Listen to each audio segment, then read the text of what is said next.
Masturbation మంచిదే. అంటే ఒక్కోసారి నా దగ్గరికి భార్య చనిపోయిన తర్వాత ఆ పెద్ద మనిషిని తీసుకొస్తారు కొడుకులు.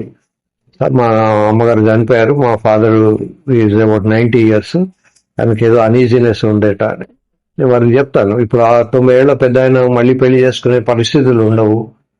తర్వాత వేరే అమ్మాయిల దగ్గరికి వెళ్ళి డబ్బులు ఇచ్చి సెక్స్ చేయడానికి కూడా వీలు కాదు. మాస్టర్బేట్ చేసుకొని తాతగారు అని నేనే స్వయంగా చెప్తాను.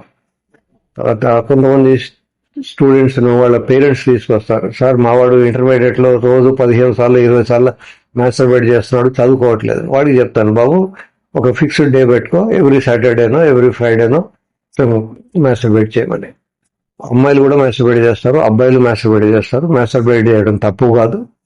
అలా అని చెప్పి అదే పిచ్చిగా చేస్తూ ఉంటే అది తప్పే. దీన్ని కంపల్సివ్ న్యూరోసిస్ అంటారు. అంటే వాడికి అది చేయకుండా ఉండలేడు, అటువంటి పరిస్థితి రాకూడదు. కానీ అప్పుడు ఇప్పుడు క్యాజువల్ గా చేయొచ్చు.